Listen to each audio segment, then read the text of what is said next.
Subscribe and press the bell icon for latest update.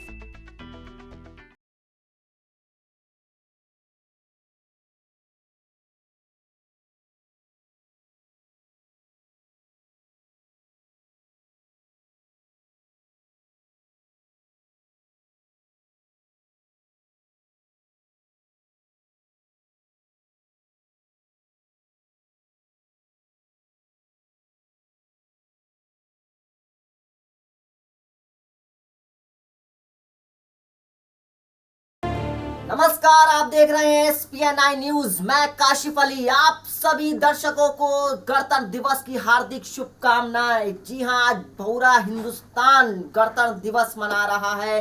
जाहिर सी बात है कि गणतंत्र दिवस इसलिए अहम हो जाता है क्योंकि दुनिया का सबसे बड़ा लोकतांत्रिक देश है हिंदुस्तान। तो जाहिर सी बात है कि इतने बड़े देश, लोकतांत्रिक देश का गणतंत्र दिवस अपने आप में मायने रखता है। प्रधानमंत्री नरेंद्र मोदी ने 26 जनवरी पर लाल किले से वहां से झंडा फहराया है और फिर उसके बाद जो है अब लगातार कहीं ना कहीं पूरा देश इस वक्त 26 जनवरी के खुशियों के में सराबोर हो चुका है। लेकिन आज मैं आपको उस खबर से जुड़ी खबर बताऊंगा जो बहुत अहम है, जो आपके लिए जानना बेहद जरूरी है। जी हाँ, मैं बात कर रहा हूं कि देश का सबसे पहला गणतंत्र दिवस कैसे मनाया गया होगा। आप लोगों के जहन में सवाल हमेशा उठता होगा कि आखिर पहला गणतंत्र दिवस कैसे मनाया गया होगा।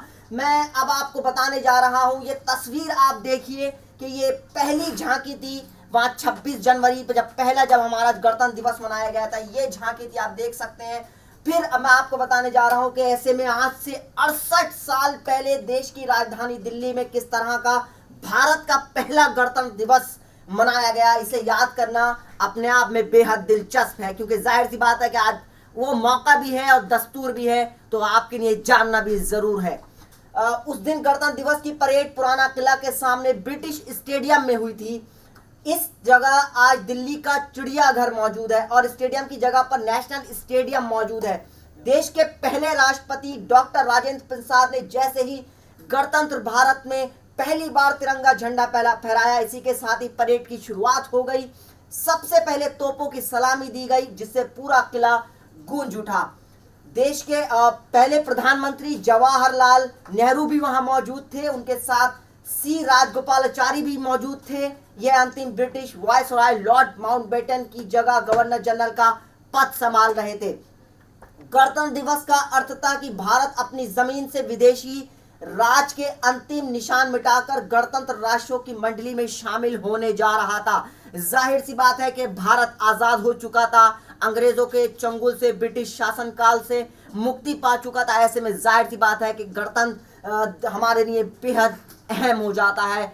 गणतंत्र हमारे रगों में दौड़ता है क्योंकि जाहिर सी बात है कि हम उस देश में निवास करते हैं, हम उस देश के निवासी हैं जहां पर गणतंत्र सर ऊंचा करके, सर बुलंद करके, जाहिर सी बात है फख्र से कहता है कि हाँ हम हिंदुस्तान हैं, हाँ हम आज़ाद हैं। जाहिर सी बात है किंग जॉर्ज 6 ने भारत को अपनी ओर से शुभकामनाएं भी भेजी थी। ये पहले गणतंत्र दिवस की मैं आपको बहुत अहम जानकारियां बता रहा हूँ। ये गौर करने वाली बात है, ये बहुत अहम जुड़ी जानकारियां आपको मालूम होनी चाहिए। और इसके आभार भी जताया था। नए स्वतंत्र हो रहे देश राष्ट्रमंडल देशों में शामिल होंगे। हालांकि कुछ वक्त ही बाद किंग का जो उन्होंने शुभकामनाएं भेजी थी उनका निधन हो गया था। इस शोक समाचार पर श्रद्धांजलि करके पूरे सार्वजनिक छुट्टी भी की गई थी। पहले गणतंत्र दिवस के समय यह अफवाहें भी उड़ी थी कि सुभाष चंद्र बोस अपने दिल्ली चलो आह्वान पर एक बार फिर सभी के सामने प्रकट हो सकते हैं। ये उस वक्त की बहुत बड़ी बड़ी खबरें थी जब हमारा देश आजाद हुआ था। और सबसे बड़ी जरूरी जो जानकारी मैं आपको देने जा रहा हूं कि राजपथ पर जो परेड होती है वो परेड नहीं हुई थी। 1950 में गणतंत्र दिवस आज की तुलना में वो उस तरीके का भव्य नहीं था जिस तरीके से आज देखने को मिलती हैं। जो अलग तरीके के पूरे राज्यों की झांकियां होती हैं, बहुत खूबसूरत, मनोरम, एकदम मनमोहक जो है वो रूप होता है। लेकिन उस वक्त ऐसा कुछ भी नहीं था, लेकिन फिर भी वे अपने आप में छाप छोड़ने वाला था। भारतवासियों को दिलों में यादगार बनाने वाले लम्हे थे। थल सेना हो, वायु सेना हो, जल सेनाओं की कुछ टुकड़ियों ने इस परेड में हिस्सा लिया था। हालांकि उस समय किसी तरह की झांकियां नहीं निकाली गई थी। जिस तरह मौजूदा वक्त में गणतंत्र दिवस की परेड राजपथ से होते हुए लाल किले तक जाती है, वैसे उस समय नहीं होता। उस वक्त परेड स्टेडियम में ही हुई थी। हालांकि करतब दिखाने वाले जहाजों में जेट या थंडरबोल्ट शामिल नहीं थे। उनकी जगह डकोटा और स्पिटफायर जैसे छोटे विमान हुआ करते थे। इस जानकारी बहुत अहम है। जनरल फील्ड मार्शल करियप्पा भारतीय सेनाओं के प्रमुख हुआ करते थे, जिन्हें ब्रिटिश भारतीय सेना में कई पदक प्रदान किए गए थे। जनरल फील्ड मार्शल करियप्पा भारतीय सेनाओं के पहले प्रमुख थे, जिन्हें ब्रिटिश भारतीय सेना में कई पदक प्रदान किए गए थे। जवानों की अपनी एक टुकड़ी उन्होंने फौजी हिंदी में कहा था, आज हम भी आज़ाद, तुम भी आज़ाद। और हमारा जो है उस वक्त कहा था, ये गया था आज़ाद हिंद फौज ने जो बात कही थी, वो गौर करने वाली बात है कि आज हम भी आज़ाद, आज तुम भी आज़ाद, आज हमारा कुत्ता भी आज़ाद, ये बात कही गई थी। गौर करने वाली बात है। उनकी आवाज़ ने वहाँ जोश का एक अलग ही माहौल पैदा कर दिया था। चांदनी चौक की चमक, जी हाँ, ये जानना आपके लिए बहुत जरूरी हो जाता है कि हाजी जहूरुद्दीन, जो कि साल 1901 में रानी विक्टोरिया के निधन के वक्त एक स्कूली छात्र थे, पहले गणतंत्र दिवस के मौके पर उनका जामा मस्जिद इलाके में एक होटल हुआ करता था। वह उस समय उसी दिन हाजी कला की सबसे मशहूर दुकान से मिठाइयाँ खरीद कर लाए थे और उन्होंने पूरे इलाके में बंटवाई थी। चांदनी चौक में घंटे वाला हलवाई की तरफ से पूरे इलाके में मिठाइयाँ बांटी गई थी। उन्होंने अपनी दुकान 18वीं सदी के अंत में शाह आलम के शासनकाल के दौरान शुरू की थी। पहले गणतंत्र दिवस के दिन चांदनी चौक कई रंगों में सजा था, लाल मंदिर से लेकर फतेहपुरी मस्जिद तक। जी हाँ, ये अपने आप में कितनी बड़ी अहम जानकारी है कि उस वक्त जब देश आज़ाद हुआ था तो हिंदू, मुसलमान, सिख, ईसाई, किसी के अंदर कोई नफरत की बात नहीं थी। कितनी अहम जानकारी है कि लाल मंदिर से लेकर फतेहपुरी मस्जिद तक लोगों की भीड़ हाथों में फूल लगाए हुए थी और तिरंगे लेकर मौजूद थी। जाहिर सी बात है कि कितना सोच सकते हैं कि कितना दर्द, कितना दिलों में उमंगे होंगी उस वक्त कि एक मंदिर से निकलकर फतेहपुरी मस्जिद तक लोगों के हाथों में फूल थे, तिरंगे थे। जाहिर सी बात है वो मोहब्बत, वो इश्क और प्यार आज हमें दोबारा पैदा करना होगा। 1950 से आज 2018 में हम पहुंच चुके हैं। आज जिस तरीके की राजनीति और जिस तरीके की जो नफरत फैलाई जा रही है, वो वाकई में दिल को बहुत कचोटती है, बहुत दिल को परेशान करती है कि आखिर वो हिंदुस्तान कहाँ है। वो हिंदुस्तान कहाँ है कि जब मंदिरों से घंटे की आवाज़ सुबह 4 बजे आया करती थी तो थोड़े ही देर बाद मस्जिदों से अजानों की आवाज़ आ जाया करती थी। लेकिन आज इस तरीके से नफरत का बीज बोया जा रहा है, आखिर इसकी फसल जब तैयार होगी तो उसका नुकसान किसको होगा। ये जो मैंने आपको बताने की कोशिश की है कि पहले जो गणतंत्र दिवस की जो परेड हुई थी, जिस तरीके से जब हमने जश्न मनाया था तो उसका जोश कितना हुआ करता था। आज लोगों के दिलों में शायद गणतंत्र दिवस की अहमियत नहीं पता है। शायद आज लोगों के, युवाओं के दिलों को ये नहीं पता कि हमारा भारत कैसे आज़ाद हुआ था। आज युवा पीढ़ी जिस तरीके से लगातार हम कह सकते हैं कि लगातार पीछे जाती जा रही है, वो अपने इतिहास को भुलाना चाहती है। वो आगे तो बढ़ रही है, आधुनिक तो हो रही है, लेकिन कहीं ना कहीं वो देश की मजबूत, हम कह सकते हैं उसको, जो आधार है वो कमज़ोर कर रही है।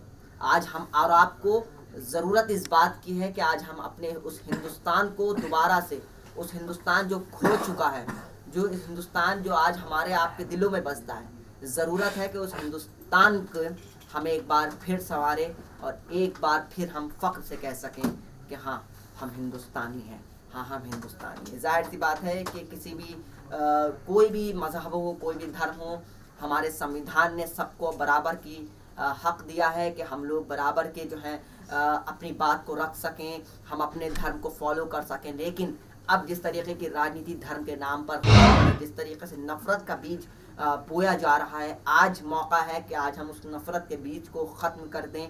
आज मौका है कि हम नफ़रत की बात को भुलाकर आज हम प्यार की, मोहब्बत की बात करें, आज इश्क की बात करें। क्योंकि जाहिर सी बात है कि जब देश में प्यारा माहौल रहेगा, सुकून का माहौल रहेगा, तो जाहिर सी बात है कि देश अपने आप तरक्की करेगा। आज हमारे देश में, इसमें कोई शक की बात नहीं है कि आज हमारे देश ने तरक्की की है, लेकिन तरक्की के साथ साथ जो हम चीज़ें खोते जा रहे हैं, जो चीज़ें हम कहीं ना कहीं पीछे छोड़ते जा रहे हैं, वो वाकई में तकलीफ़ देने वाली हैं। मैं आपको बता रहा था कि किस तरीके से लाल मंदिर से लेकर और फतेहपुरी मस्जिद तक लोगों को भीड़, हाथों में फूल मालाएं और तिरंगे लेकर मौजूद थी और फूल मंडी के दुकानदारों ने गुलाब के पंखुड़ियों की बारिश कर दी। लोग एक दूसरे को बधाइयां दे रहे थे।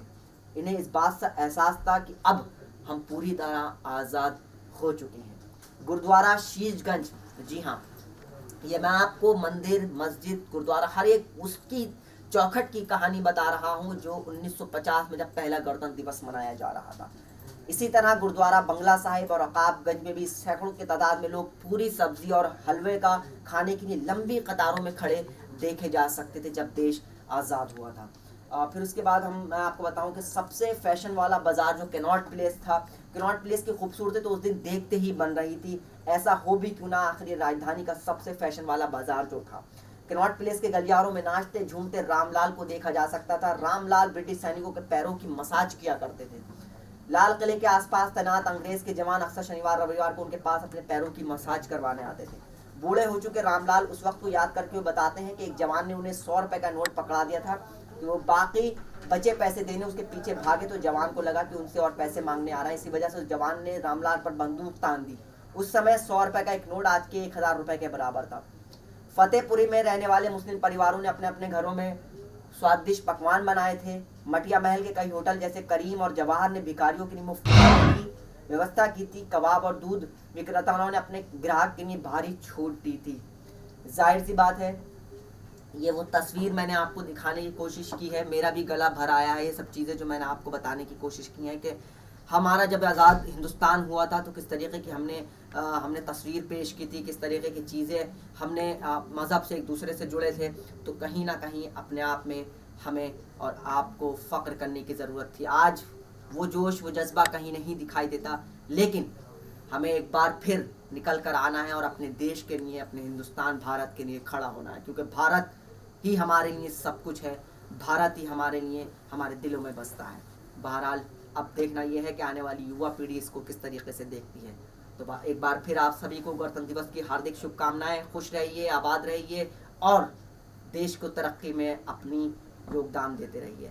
और सबसे बड़ी बात यह है कि ये जो आप स्क्रीन पर नंबर देख रहे हैं, ये हमारी ईमेल आईडी भी है। इस पर आप हमसे कांटेक्ट कर सकते हैं। आपके पास कोई भी अपने रिव्यू हो, कोई खबर हो, तो आप हमसे भेजिए ताकि वो खबर हम आप तक पहुंचा सकें, लोगों तक पहुंचा सकें, क्योंकि हमारी भी जिम्मेदारी है कि हम बेहतर समाज का निर्माण करने में योगदान करें। तो दीजिए इजाज़त, मैं फिर हाजिर हूँगा एक नए प्रोग्राम के साथ। तब तक जुड़े रहिए और देखते रहिए SPN न्यूज़। नमस्कार।